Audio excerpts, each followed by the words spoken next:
You're listening to This Week in the World of Football, which is coming to you from the fabulous World of Football Man Cave, located in the center of the football world, Kalamazoo, Michigan. The purpose of this podcast is to promote the game of football in all its many forms, past, present, and future. The intent is to educate, inform, and entertain you, the listener, with the glorious buffet that is the world of football, while also keeping a close eye on the rich history of the game. You can find this show on a multitude of podcast platforms as well as on YouTube.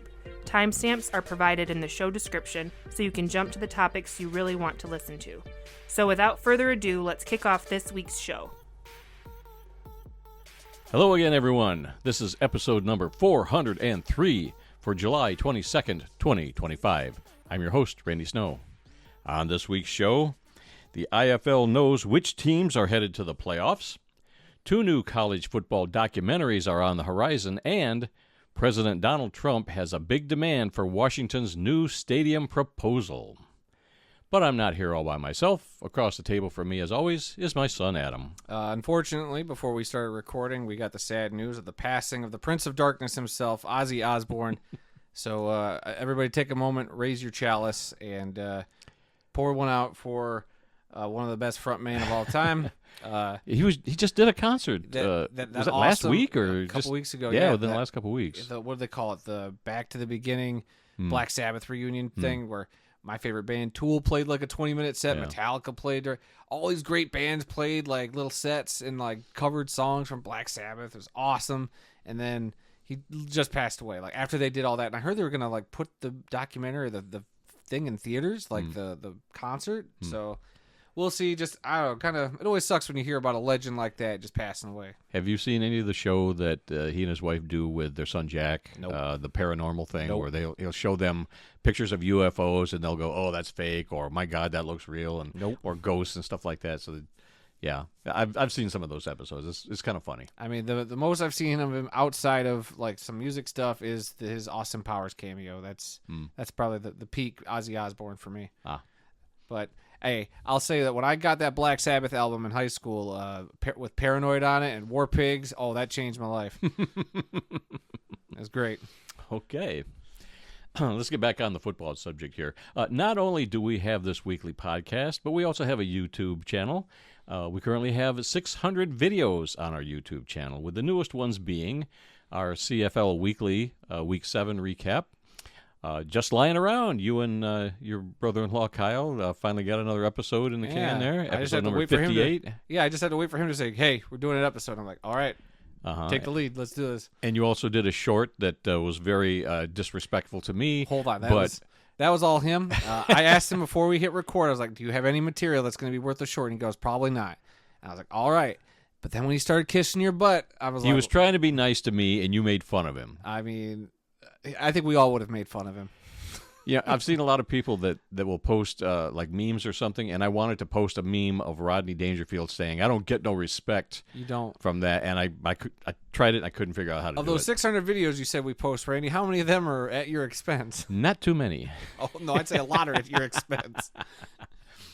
We also, you actually put together the PFRA travelogue that I recorded. Yep. Gave you all the video and stuff, and you did a nice job putting that all together. Yeah. And got to see a lot of the PFRA guys in some of the footage that I took. And I tried to get as many as I could without things seeming a little like odd, just having them hang out. But I mean, you did a good job getting a lot of different stuff. You did a lot of cool stuff. It did make me jealous that I couldn't go. Mm-hmm. I was kind of bummed, but I mean, it seemed like a pretty neat trip. Got to see a lot of cool stuff. That's the cool aspect about being in the PFRA, is these every other year you get to do a cool trip like this. National convention somewhere. Yeah, it's awesome. The guys are all awesome. I'm jealous I didn't get to take part in the Quiz Bowl. I probably would have definitely tried the Quiz Bowl this year. Yeah. It makes me wonder if we should do a World of Football trivia show on the YouTube channel. Let me know everybody what you think. I've been seriously considering us doing like the World of Football trivia, and it's going to cover a lot. Like not just the NFL, not just college. I'm saying everything. You're going to have to tell me this logo from the AF2. Can you name this team? I think it'd be fun. Okay, and then for upcoming videos, we've got our Week 8 CFL Weekly recap. That's like the only thing we officially have planned. Right, so. but something always comes up. Oh, yeah. I know we got, like I said, we still got a couple of videos in the You'll find fire. something else you can turn into a short and humiliate me. Maybe we'll see what comes around out of the this world. show. I haven't done a short from the podcast in a minute, even though I've been thinking about it. I just never got around to it. All right. This week on our show, we have scores from 21 games in 4 different leagues from across the U.S., Canada, and Europe. So when you hear someone say they can't wait for football season to start, and you know someone will. In fact, somebody said that to me the other day, and I called him out on it. Where? Who? No, I don't. I'll tell you later. No. I want to know right now. No. I need to know the details while we're recording. Tell me. It was in Nashville, Michigan, at the Nashville Historical Society, because he knew that I did football stuff. Does he listen to the podcast? He does not. Oh well, okay. Then we can. Then what are you getting nervous about? We can talk all day about this guy. No, he's a good guy. He just didn't know that there was an off season. Hey, look, spreading the gospel of the world of football is a tough job here at the Church of the Holy Hail Mary or whatever the heck you called it. Yeah. But hey, one day at a time, one soul at a time will get brought over to the light. So. And anyway, if somebody does that to you, you have our permission to laugh right in their face and Call him an idiot. Tell them to listen to our show. So now let's begin our weekly tour around the world of football, and we're going to start off this week with scores from the Canadian Football League. Yes, it was Week 7 up in the Great White North, and it started on Thursday with the Montreal Alouettes defeating our beloved Toronto Argonauts 26-25. What a game this was. What a shocking ending. Toronto, they had an 18-point lead in the fourth quarter, and they were shut out in the fourth quarter. And Montreal scored 19 unanswered points to win the game, and just incredible. I was so upset, but what a meltdown, because I didn't get to catch the game live, but I saw you talking trash in our little group chat with Tim Capper. I didn't even chime in. I was like, nope, I'm staying out of this one. And then I saw that they blew that lead. They lost the game. Kudos to Montreal, but I mean, it just came out that quarterback Davis Alexander, who got hurt during the game, is now on the 6-game injured list. Yeah, wow. So backup McLeod Bethel Thompson, who won a Grey Cup with the Argonauts, is now going to be starting for the Alouettes. So that'll be a situation to keep an eye on. I was really high on the Alouettes there for the first 5 or 6 weeks, and now could the rest of the season? Nothing against McLeod. No. I just don't know if he's got what he had a couple years ago. Yeah, we'll find out. It's been sketchy seeing him with the Alouettes, so we'll see what happens. Maybe things gel, but man, you hate to see it because Alexander was doing great. Yes, so. Well, he had just come back from 2 games being injured, so he missed a couple of games. Right. He just came back last week and then re-injured himself. Yeah. So now he's out for 6 games. So wow, what a blow to the Alouettes. Let's see. On Friday night, it was the Calgary Stampeders over the Winnipeg Blue Bombers, 41-20. That's 4 in a row for Calgary, and they've now beaten Winnipeg twice this season, both by 21 points. So I'd have to say that watch out for Calgary this season. They're not the Calgary of the past. I was going to say, did they only have like 5 wins last year, and they've already got 5 wins, like 7 I don't wins remember in the what season? they had last year, but heck of a turnaround for that team. Yes. They look great. Vernon Adams at quarterback. Definitely a good fit. Yep. I was kind of skeptical on the fit when that was announced after the Grey Cup, because I was like immediately following the Grey Cup, like that he went to Calgary or got traded to Calgary, how that went down. So it's worked out for them. He still has his flashes of being really great and then kind of sketchy, but as long as he's doing good, the sky is the limit for this Calgary Stampeders team. They look pretty dang awesome. Right now they do look really good. That's my favorite team in the East right now, or the West. I'm sorry. Oh well, Calgary. Then the next game is my favorite team in the West right now. On Saturday it was the Saskatchewan Roughriders defeating the BC Lions 33-27 in what was billed as the Watermelon Smash game. Yeah, you taught me a little bit about that on the recap show yesterday. I had no idea. I've seen people wear the watermelons, but I didn't get it. Yeah. We went to a game in Toronto. This was at the old Sky Dome years ago, and we saw these Saskatchewan fans wearing carved out watermelons on their heads, and we're like, what the heck is going on? Canadians These are crazy so weird. fans, and that's the thing with them. So BC, this was the 3rd year in a row that they've hosted this, and it's a charity event. You pay some money, you get to smash some pumpkins. I Put $1 in the jar. Smash some watermelons that weren't good enough to go to the store to be sold. You just want to say Smashing Pumpkins because of the band, don't you? I guess so. Man, but it's all for charity, and it's all in good fun. Because they're playing Saskatchewan, they're smashing some watermelons. There you go. And Saskatchewan, that's my team right now. They look great. They're good too this year. Their quarterback Trevor Harris has been lights out the last couple of weeks. 400 yards I think last week, 395 this week. So almost 2 straight weeks of 400 yards passing. Like that's, I won't say it's unheard of in the CFL, but it doesn't feel like that happens a whole lot. Right. So kudos to him. That defense, I've been talking about that defense all year. I really like that Saskatchewan defense. They got some playmakers there.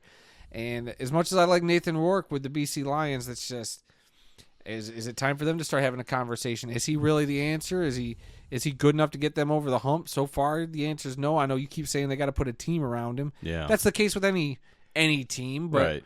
I don't know. It's just the results haven't been there, and he's been their dude for the last couple of years. Granted, he's had a couple injury stints, and at one point, wasn't he trying to go to a different league, so they weren't sure if they were going to have him? So, well, he was a backup in the NFL for a couple of years, and nothing really happened there, so he went back to Canada. Yeah, so got his old job back. yeah, so we'll see. I don't know. It's time to at least have the conversations. I'm not saying get rid of Nathan Rourke.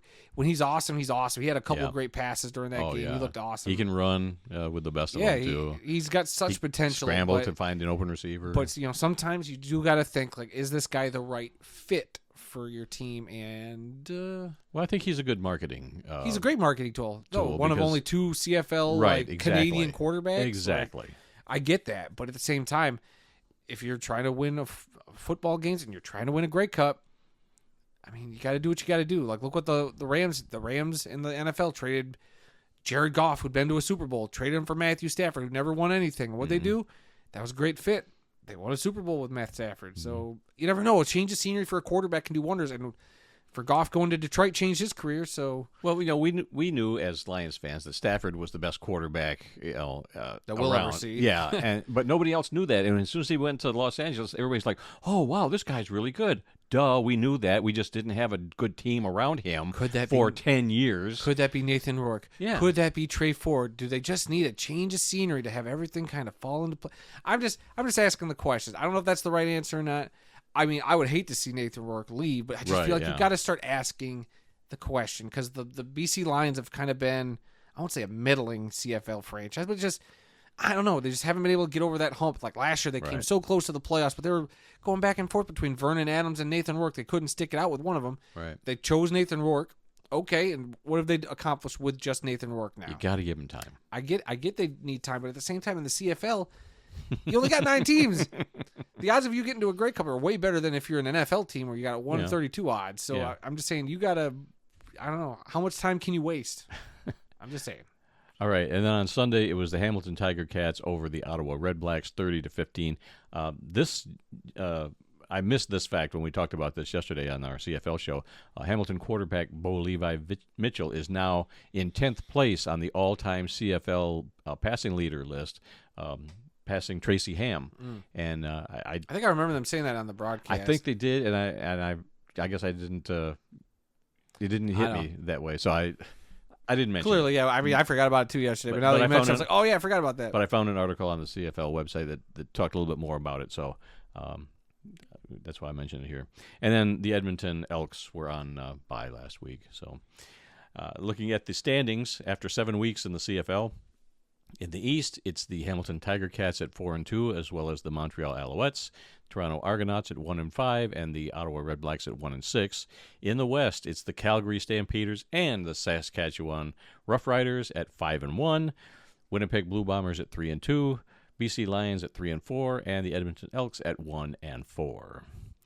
All right, so let's move on to the Indoor Football League, and you've got some scores over there. Yep, everything's heating up in the Indoor Football League. We now officially have all the playoff teams accounted for. We just don't know the matchups yet, with one more week left to play, which means we've got to get with Trey and get set up for our playoff preview episode.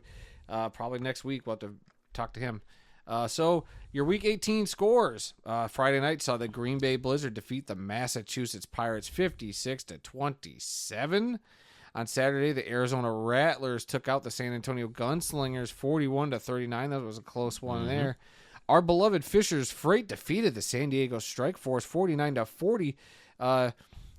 Fishers, started off the season. They won 2 in a row. They lost 9 in a row. Now they are on a 4-game winning streak to end the season. They have put it together. maybe too little, too late. Of course, yeah. But what a bright future that team will have going into next season. Yep. Hopefully that momentum will carry over. Yeah, I hope so. But we'll have to wait and see with a week left. I mean, I think they have nothing but positive things to look back on for the year, even though they had that 9-game losing streak. Yep. But there's a lot of positivity to build on going forward. The Tulsa Oilers defeated the Jacksonville Sharks 47-38. Both those teams ended up clinching playoff spots. The Quad City Steamwheelers defeated the Iowa Barnstormers 52-45, helping Quad City clinch a first-round playoff home game. And then Saturday, the Bay Area Panthers took out the Tucson Sugar Skulls 49-24, helping the Panthers clinch a number 1 seed in the Western Conference of the playoffs. And on Saturday, the Vegas Nighthawks defeated the Northern Arizona Wranglers 58-29, helping Vegas clinch a playoff spot. So your IFL standings after 18 weeks, here are the teams in the East. Right now, at the top spot, until everything gets shaken out next week, the 11-4 Quad City Steamwheelers, followed by the 10-5 Green Bay Blizzard, the 9-6 Tulsa Oilers, and the 9-6 Jacksonville Sharks. So those are your 4 Eastern playoff teams. The eliminated teams are the 7-8 Massachusetts Pirates, the 6-9 Fishers Freight, and the 1-14 Iowa Barnstormers. In the West, you have the Bay Area Panthers at 12-3, Arizona Rattlers at 10-5, San Diego Strike Force at 9-6, and the Vegas Nighthawks at 9-6, followed by the eliminated Tucson Sugar Skulls at 6-9, San Antonio Gunslingers at 4-11, and the Northern Arizona Wranglers at 2-13. Boy, oh boy, IFL playoffs are going to be really interesting. Yeah. The Jacksonville Sharks, what a great story that is. They were one of the worst teams last year. Now they've flipped it around. They're in the playoffs. Mm-hmm. Should be interesting. Tulsa Oilers, same thing. The Oilers haven't made the playoffs either, so having 2 first-time, I don't know if the Sharks are the first time in the playoffs there, but the Oilers, first time in the playoffs for them with former AF1 MVP Sam Castronova at the helm of that Oilers team right now. So that should be an interesting team to watch going into the playoffs with that kind of firepower. So that'll do it for the Indoor Football League this week. We're now going to throw it over to Randy, who's going to talk about the European League of Football. Yes, it was week 10 over in Europe, and there were 3 games on Saturday. The Vienna Vikings defeated the Rochelaw Panthers 38-12. Your Frankfurt Galaxy defeated the Cologne Centurions 74-10. The Centurions dropped to 0-9. That's what we like to call belt to ass. And finally on Saturday, it was the Munich Ravens over the Tyrol Raiders 31-24. Then on Sunday, it was the Madrid Bravos over the Helvetic Mercenaries 61-6. Helvetic Mercenaries dropped to 0-8 on the season. My favorite, Nordic Storm, improved to 8-0 with a win over the Berlin Thunder 53-35. The Rhine Fire defeated the Hamburg Sea Devils 25-13. The Prague Lions defeated the Fehérvár Enthroners 10-6 in a close game, but still the Enthroners have dropped to 0-9 on the season. And finally, the Stuttgart Surge defeated the Paris Musketeers 26-8. All right. Real quick before we jump into the standings, there was a story that came out yesterday from the European League of Football talking about a game that was postponed back a few weeks ago. Yes, I remember that. So the Mercenaries at the Nordic Storm, a Week 7 game, is now recorded as a 35-0 victory for the Storm. Really? Yep. So the matchup will not be rescheduled and has officially been recorded as a 35-0 victory in favor of the Storm. So they were trying to get both teams to, do a rematch in Week 12 during a bye week, but during that period, the Storm were unable to secure stadium availability. So they're just going to, give them the win. The game was originally postponed due to significant injuries within the Swiss franchise's roster. That's right, after they fired their head coach. Yeah, so I remember that now. Since no rescheduling solution could be implemented, the league has now ruled the game in favor of the expansion team from the far north, as they put in their little press release. 35-0? That seems weird. Normally a forfeit's like a 2-0. I don't know why 35-0, but yep. So with this decision, the Nordic Storm improved to 9-0, while the Helvetic Mercenaries fall to 0-9. So. Okay. Well, then that makes what I'm going to tell you here in the standings wrong, because this is what I have yesterday. the standings right here. Okay, you want to go through the them? Updated go one. For it. As of right now, and I believe we also have a playoff picture too after 10 weeks. But we'll start with the North Division with the Nordic Storm sitting at 9-0, followed by the 5-4 Rhein Fire, the 3-6 Berlin Thunder, and the 2-7 Hamburg Sea Devils. In the East, the 8-1 Vienna Vikings, the 5-4 Verslaw Panthers, the 5-4 Prague Lions, and the 0-9 Färöer Throners. In the South Division, you have the 8-1 Munich Ravens, the 6-3 Madrid Bravos, the 5-4 Tyrol Raiders, and the 0-9 Helvetic Mercenaries. I said 6-3 Bravos, right? I can't remember. I got thrown because I was looking at something else. All good, but yeah, the Bravos are 6-3 in the South Division, and then finally in the West Division, the 7-2 Stuttgart Surge, the 5-4 Paris Musketeers, the 4-5 Frankfurt Galaxy, and the 0-9 Cologne Centurions. And so the playoff picture, as it sits right now, because only 6 teams are going to make the playoffs out of the 16 teams they have in the league. So only 6 teams will make it. As of right now, the Nordic Storm and the Vienna Vikings would have the bye week. And then your matchups would be the number 4 seed Stuttgart Surge and the number 5 Madrid Bravos taking each other on. And then on the other side of the bracket, the number 3 Munich Ravens would take on the number 6 Rhein Fire. So those are your top 6 teams right now. And those playoffs are going to start the 23rd of August. Right. So they've still got a month to play. They got a month to play. So this is really too early. But they like to put those fancy graphics I know. up. So I wasn't going to mention it, but I did post what they had, on one of our social media sites about, if the playoffs were to start today, this would be the matchups. Right. But I just thought it was too early. But whatever. Okay. So let's move on to the Arena League now. It was week 8. And 1 week to go in their regular season. Only 2 games this week. On Friday, it was the Iowa Woo over the Eau Claire Axemen, 60-35. And on Saturday, it was the Hot Springs Wise Guys over the St. Joseph Goats, 41-37. And 2 teams were on bye this past week, the Duluth Harbor Monsters and the Ozarks Lunkers. So the standings after 8 weeks in the TAL, the Harbor Monsters are at 5-2, the Woo at 4-3, the Lunkers at 4-3, the Wise Guys at 4-3, the Goats at 3-4, and the Axemen at 1-6. So we'll know probably all the matchups and who's going to be playing who in the playoffs after next week. Yep. All right, and then finally, the Women's Football Association championship games are this coming weekend. They're going to have 3 championship games in Canton, Ohio, and I think they're going to have an all-star game also. But on Saturday, it's going to be the St. Louis Slam versus the DC Divas in the Pro Division. In Division 2 on Friday, it's going to be the Salt Lake Wildcats versus the Baltimore Knight. And in Division 3 on Friday, it's going to be the Oklahoma Rage versus the Richmond Black Widows. And that's it for this week's scoreboard. So we can move right along to more happenings in the world of football. We're going to start out in the NFL. Lions wide receiver Jameson Williams hosted a youth camp in Parchment, Michigan, which is a suburb of Kalamazoo. Hey, that's where we are. And I didn't even know about this till after it happened. I hadn't heard it till I sat down and read your script today. Because I was in Minnesota last Saturday when this was going on, so I saw like a report in the paper, and I saw an interview with him with the local news. 270 boys and girls ages 6 to 16 attended the one-day event. But gosh, if we'd known about it ahead of time, we could have been there and reported on it. Yeah, I'm sure they would have let us in. Oh, you guys don't have a kid that's between the age of 6 and 16? I could have signed you up. Yeah, I don't think I could pass for a 16-year-old. I don't think you could have passed the physical. Probably not. Let's see. Chiefs defensive end George Karlaftis. Never even heard of this guy. Yeah, I've heard his name.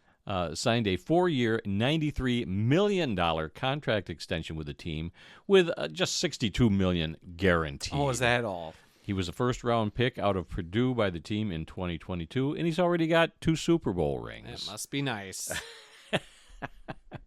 Yep. Yeah, he's got paid. Let's see. Phillip Rivers announced his retirement from the NFL. He was retiring as a Charger. He played from 2004 to 2019 with the San Diego/LA Chargers and spent the 2020 season with the Indianapolis Colts. He hasn't played in 5 years. Right. Four seasons and now announcing retiring. his retirement? Yeah, you were comparing this to the Ndamukong Suh thing where it's like he hasn't played in a couple a year or two. Yeah, he didn't play. Last season was 2022, and 3 years later he's announcing his I don't know. retirement I don't know if last it's just he's just been waiting in the wings like, hey, if somebody calls, I'll go play. But nobody did. And he signed the one-day contract to retire a Charger, so good for him. What a long career. And I'm pretty sure he's got his own football roster in his own household now. He's got like 25 kids or whatever it is. I think he gets another one every day. Shoot. Let's see. How do you pronounce this guy's name? Tyrann Mathieu. Tyrann Mathieu, okay. Best known as the Honey Badger when he played at LSU. I guess he's announced his retirement? Yep. He played for the Arizona Cardinals 2013 to 2017, the Houston Texans in 2018, Kansas City Chiefs 2019 to 2021, won a Super Bowl with them, Super Bowl 54, and he was with the New Orleans Saints 2022 to 2025. Yeah, he was, big defensive player. I remember when he was with LSU, you were asking like, well, when did he start playing? Or like, he hasn't been in the league that long, has he? And I looked up, I can't believe it was 2013 is his first season in the NFL. That shocked me too. So I do remember when he came out of college, he was getting all that attention. Oh, the Honey Badger. The Honey Badger, yep. And now he's retired. So okay, well, that's all over with. Now let's see. Titans quarterback Will Levis, the guy that likes to put mayo on everything. Mayo in his coffee. Yeah.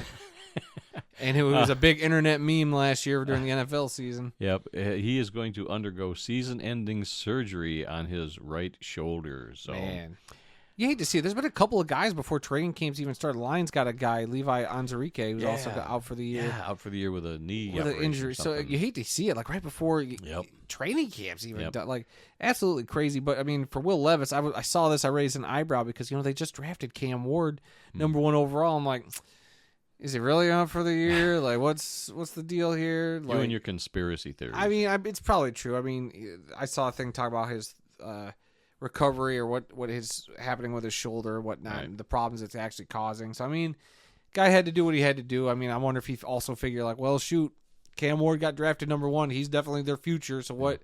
I might as well just sit out the year, get paid, and get my shoulder worked on. So. All right, and then finally in NFL news, we don't like to talk politics here, but this story was making all the headlines the other day. President Donald Trump is threatening to hold up a new stadium deal for the Washington Commanders if the team does not restore its old name and logo of the Redskins. I mean, it ain't going to happen. No, I don't think it's going to happen. I don't think a team's going to just... that kind of request from a president. It's one thing if kids are dying, remember back in the day, and the president said, hey, you guys need to clean up this game, otherwise we're going to ban football in the country. Yeah, we're talking 1905. Yeah, but so we're not talking that kind of level of like, okay, maybe they need to listen to the president here. Right. This is the kind of situation where if you're a team and you're like, we're not going to put a racist name back on the helmet, bud. Like, well, I don't know. I don't know what actual involvement he could do to actually stop the stadium from getting built. Yeah, I don't know if technically he can, or legally if he can stop it. As far as I know, like that jurisdiction, like the United States government doesn't actually run the city of Washington D.C. I don't know how that all works. Yeah, but as far as like last I saw, as of right now, they don't have that ability to make that decision. Right. And I mean, it's possible that they could if something happens, but as far as I know, they can't. And it's just, to me, it sounds like him just throwing stuff out, into the ether. That's just what it sounds like. Yeah, well, this reminded me of another story from 1962 when President Kennedy threatened to halt a stadium deal for the Redskins at the time, only because the Redskins were the last team to integrate with African-American players, and their owner, George Preston Marshall, did not want any African-American players on his team. And so he threatened to halt the stadium plan that they had agreed upon, unless he drafted an African-American player in the upcoming draft. And so they did. The Redskins drafted Ernie Davis, the Heisman Trophy winner, also known as The Express. Great movie. If you haven't seen it, check that out. Fantastic. Yep. And Davis basically said, I'm not going to play for that SOB, speaking about Preston Marshall. And so the Redskins had to trade him to the Cleveland Browns, and they got Bobby Mitchell instead. So that's what this whole thing reminded me of. I Yeah. mean, it involves the Redskins or the Commanders, and you brought up a good point about President Roosevelt stepping in, to try and save college football back in 1905 when 19 young men died in college games and high school games for playing the game, and he said, "Man, we gotta clean this up," and he brought. I think it was Walter Camp and the coaches at Harvard, Yale, Princeton, maybe a couple others. Didn't you do a history lesson on this at some point? I think so. Like, yeah, yeah. It was a good one. Maybe a good one to dust off and maybe redo. But I don't know. It's just it would be a weird turn of reverse racism if they brought the name back for this. Yeah, I don't know. I'm okay with them not bringing the name back. Like I don't know. I feel like it'd be weird to have, like you brought up. Okay, because the owner was racist and wasn't integrating his team. I get putting your foot down. Like, no, we can't have that. That's not. And Kennedy was all about, equal rights for all that. And so that's why it would feel weird and icky if it was the other way around. It's like, nope, you have to make your team name more racist to get a stadium. Well, I never, I always thought that the logo for the Redskins was awesome. It's a great logo. You got the mini helmet of it. It's an actual person. I forget the chief's name, but it was an actual photo, from a photograph of an actual person. And I thought that was the logo itself. At least was very respectful of a Native American. I love it. It's great. Yeah. Maybe I can see where some people would not like the Redskins name because it does have a negative connotation to it. I personally never felt that way, but then I'm not Native American, so I don't know. But whatever. If that community was like gave it a stamp of approval, who are we to say? Like all those schools, and we've talked about this before. All those schools, the Seminoles, the Chippewas, all these other schools that actually have like an agreement with the tribes. Yeah, like then that's cool. Right. Let's move on. We don't have to worry about it. Why are we all dancing around this all the time? Like if they're cool, then let's move on. If they're not, then stop.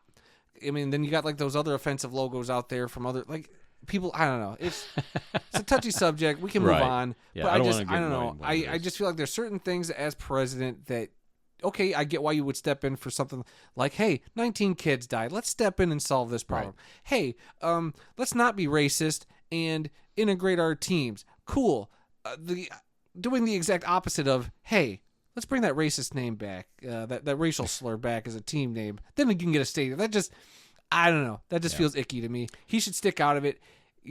He's probably got other stuff he should be focused on. That's all I'm saying. Okay. Yeah, let's move on to other stuff. I don't like talking anything politics. And you have got something you're calling your uniform? Me? I thought this was America's hottest podcast segment of all time. And we were just finally leaning into it. Adam's Uniform Corner, everybody. As I have to write down the timestamp for my benefit to put this in later. Yes, we'll all want to remember when this started. Because, I mean, the date, time. The last time I brought up uniforms last week, you're like, oh, gosh, why don't we just make it its own thing? So here we are. You've always loved uniforms and picked them apart. And other people do, too. Why do you think this is the headline? Like, I saw an alert of a team changing or getting a new helmet shell, and it's a big deal, Randy. Other people out there care. So here we go. You and Royce are the only two that care about this. That's not true. Royce and I are two men on a mission to... help share to make football look better. Yeah, I mean that's a good slogan. Anyway, making football look better since yesterday. Yep. Anyway, so the Pittsburgh Steelers have announced that they will wear a 1933 inspired faux back uniform. That's right. If you have seen some old pictures, it's got like the black stripes on the front on the yellow jersey. Yep. And they've done a variation of this over the years. They had the Bumblebee uniforms a few years back that everybody made fun of. Terrible. They had the ones from the 75th anniversary season of the NFL that they wore those jerseys. So it's kind of a mix of that. I think they look okay. I don't hate them. I think people are unnecessarily hating on them. But it's like a weird modern take on a throwback. So that's why it's called a faux back. They took a lot of liberties, moved some stuff around. That they'll now be wearing like a matte gold helmet, it looks like. So slightly different than like the one you got up there. Helmets. So you got like the gold helmet, but like the other one actual yellow, I think. Yeah, but this new one will be like on a matte helmet shell, so it's a little flatter color. Don't like matte shells. Which is fine. I think it'll work. The other announcement was the New Orleans Saints, because it's crazy. If a team's going to go out and do a big production value video, it's a big deal. Like we joked, I showed you the the Jets announcing their locker room. Yeah. I'm never going to be able to set foot in that locker. Well, I mean, I probably could if I took a tour, but like, How many of us are going to go to that Jets locker room? Yet they did this whole production video with a drone flying through to announce their locker room, which does look cool. But I'm just saying they're doing everything to promote this stuff, including jerseys. So like the Saints put up this well-produced video just to unveil that we're bringing back our gold throwback jerseys, or our gold alternate jerseys rather. So they're bringing those back. They look okay. The pictures don't seem to do them justice. They're just so light gold that they look tan. They look more tan in a picture, but like I think on an actual video it might come across as more gold. Sure. Which is fine, but it looks like they're going to pair that with their black alternate helmet that they unveiled last year. Not crazy about it, but it is what it is. And then finally, the biggest uniform news, I think, today, shaking the earth out there in Buffalo, New York, is the fact that the Buffalo Bills are finally bringing back their red helmet shells, reminiscent of the Jim Kelly era of the Buffalo Bills. I like to think of it as the Doug Flutie era. I mean, we can call it that here. But I don't like the red helmets. I don't mind it. It what gives they me had, that vibe. The white helmets they've had the last few years are perfect. I like the white helmet. Don't change those. But the red one, no. I don't know. I just think it does look weird with their current blue uniform because like it's a slightly different blue shade and different striping. So it just looks a little odd. But apparently they're bringing that back week 18, so their final home game at their stadium before they move into their new stadium next year. So kind of a fun way to cap off that era in that stadium in Buffalo by bringing back the red helmet shells. So I got no problem with it. Looks good. And yeah, that's it for Adam's Uniform Corner, everybody. Tell your friends, America's hottest podcast segment. Okay. Moving on to some college news. A new football documentary is coming to theaters on July 31st, and it's called Nothing But a Winner.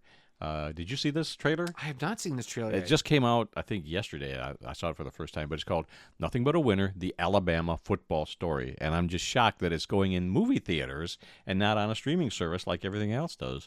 But they're interviewing Nick Saban and a bunch of former players. They're going to be talking, the history of the, 100 and some odd years of Alabama football, talking a lot about Bear Bryant and whatever. So, I mean, it looks interesting. I'm not an Alabama fan per se, so I'm probably not going to watch it. But if you are, an Alabama fan, you're going to love this. And you get to go to a theater and see it. I'd be curious because that comes out on the Thursday that we're going to be down in Canton for the That's right. Hall of Fame game. That's right. I don't know if this is a limited run. Like I said, I haven't looked this up. This is just... Yeah, I don't know how many theaters I don't know if it's a limited run, so maybe it's only a couple hundred theaters just down at the Alabama region. I don't know. I'd have to look it up. But if it was playing in Canton that day, I'd consider like, hey, we got time before kickoff to go fit in a nice 1.5 hour screening. No, of this I got a Alabama grave visit planned that day for us. Oh, no, you don't. Yes, I do. God dang it. If it works out. I was looking forward to us spending the day at the Hall of Fame, getting our parking spot True. like 12 hours early before the game. Yeah. And just walking around town. Yeah, well, we'll see. We'll have to play it by ear, but We'll see. Whatever. So, yeah, and then another college story here.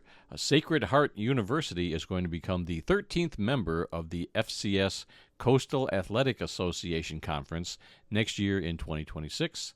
The school is currently a member of the FCS Northeast Conference. It's been a while since we've heard about any teams at any level, jumping from one conference to another or whatever. So I don't know why all of a sudden this came out now, but who knows? I mean, teams making deals, and who knows? Yep. So. Let's see. Another new documentary is coming out about Bill Belichick and his return to coaching at the University of North Carolina, and that's going to be coming out on Hulu. No release date has been set, and I think I'm going to say they want to go through the whole season to see how he does, instead of putting it out before he plays his first game or anything like that. I know he's been getting a lot of attention with him and his girlfriend making a splash on different shows talking about... or the lack of what she's allowing them to talk about. Whatever. What a weird mess. Yeah. But anyway, his first game as the coach there is going to be on September 1st when TCU comes to town. And... so it should be an interesting season. I'm sure he'll be getting a lot of attention throughout the whole season. It'll be people talking about North Carolina football and people talking about Colorado football. Who thought we'd live in that world? Yeah, so. yeah. So there you go. 2 documentaries. One coming out on in theaters and one coming out on Hulu sometime. Like I said, I don't know when the Hulu one's going to be coming out, but there will be one on Hulu. All right, a little bit of high school news. The National High School Football Hall of Fame is going to be moving from Canton, Ohio, to Brook Park, Ohio, near Cleveland. I had no idea this was even a thing. Yeah, I'd never heard of it either. Currently, the High School Hall of Fame is located at McKinley High School in Canton. And they've been trying to raise money to build a brand new building just to host this in downtown Canton. But now, all of a sudden, they evidently are getting a better deal by moving it to Brook Park. It's going to be a new 40,000 square foot facility, and it's going to be built near the location of the new Cleveland Browns stadium that they're going to build over there.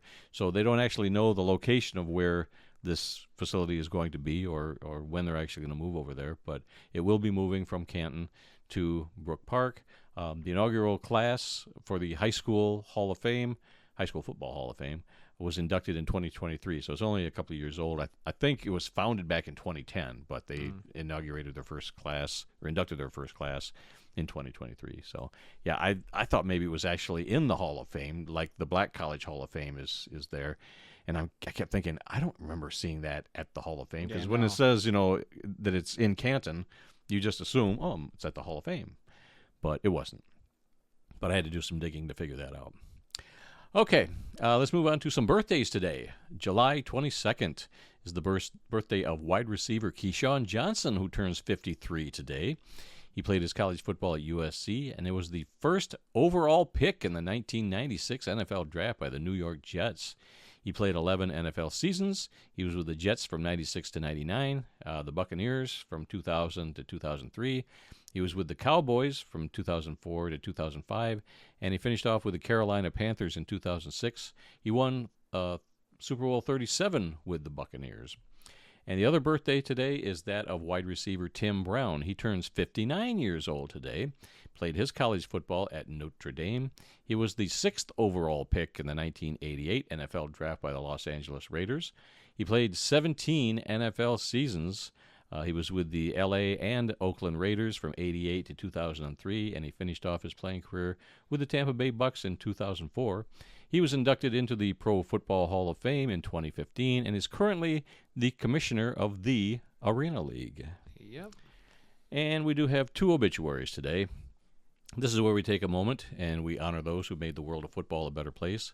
The first one is Brian Brayman, a linebacker in the NFL for 7 seasons, has passed away of cancer at the age of just 38. Brayman played college football at West Texas A&M. He signed as a free agent with the Houston Texans in 2011 and played for the team through 2013. He also played for the Philadelphia Eagles from 2014 to 2017, winning Super Bowl 52 with the Eagles. Man, so young. Yeah. And our final obituary this week is that of Lamont Green, a linebacker in the NFL. For 1 season, has passed away at the age of 49. Green played college football at Florida State. He signed as a free agent with the Atlanta Falcons and played for the team during the 1999 season. He also played for the Berlin Thunder of NFL Europe in 2000. Yeah, a couple of guys that, not even 50 years old and gone already. That's very sad. All right, our finally today, upcoming events calendar. This weekend, Friday and Saturday, 3 Women's Football Alliance Championship games are going to take place in Canton, Ohio. Then they got to turn that stadium around within a few days. And for the Thursday, July 31st, Hall of Fame game between the Lions and the Chargers, where we will be there. Still haven't got us a hotel room yet, but I'm still looking into that. I mean, we don't have to. I know you don't want to. You want to drive home and get home at 4 o'clock in the morning from that game. If we need to, we'll power our way back. But I'm just not into that. I would rather find some place to sleep for a couple hours, then hit the road when the sun comes back up. Yeah. We'll see. Well, we could always just sleep in our cars at a Walmart parking lot. I mean, shoot. No, not going to happen. Let's see. Tuesday, August 19th is going to be our 8th anniversary show. We've got some pretty neat highlights that I'm going to be pulling out from past episodes. I've been making a list all year long. We're doing that live, or what do you want to do with that? Let's just do it like we normally do it. Let's record it. It'll be easier for putting in the highlights and whatnot. Let's see. Saturday, August 23rd, college football season begins. That's going to be week 0, and there are 8 games highlighted by Iowa State versus Kansas State, and that's going to be played in Dublin, Ireland. And finally, in August, the 23rd, the IFL National Championship game is going to be played in Tucson, Arizona. And that's it for the upcoming events calendar. All right, anything else that we need to talk about before we call this a show? Just some notable holdouts, apparently, from some team training camps. Most notable right now is Commanders wide receiver Terry McLaurin is not reporting to training camp today. Apparently displeased with his contract with the team, which means he'll get a big fat contract here in the next week or two, and then everything will be right with the world. Because that Washington team, I don't think they'd be the same without a Terry McLaurin. So that's like the biggest thing right now. And I guess there's Big Ten Media Day going on. Something came out about the big conferences not being able to agree on the format for the expanded college football playoff. So that could be something to talk about next week, depending on what happens with that.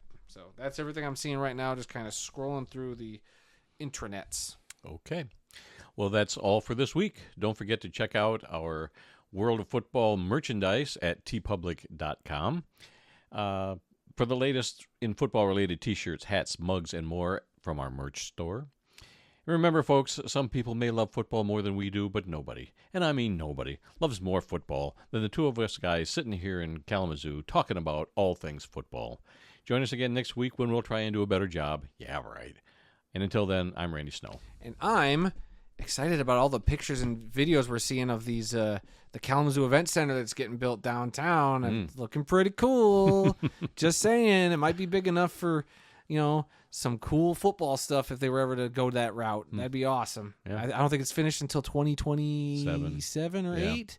They haven't even broke ground on it, I don't think, so you don't get your hopes up. They've been working on it, but I've seen a lot of mock-ups today, and I'm just like, this is going to be a cool venue. Like, yeah, they got a website. I checked out some of that, some of the artist concessions. They're going to have so much cool stuff. They're going to have like you could do ballroom stuff there. They're going to have it's like a multi they're going to have some basketball courts. They're going to have an arena.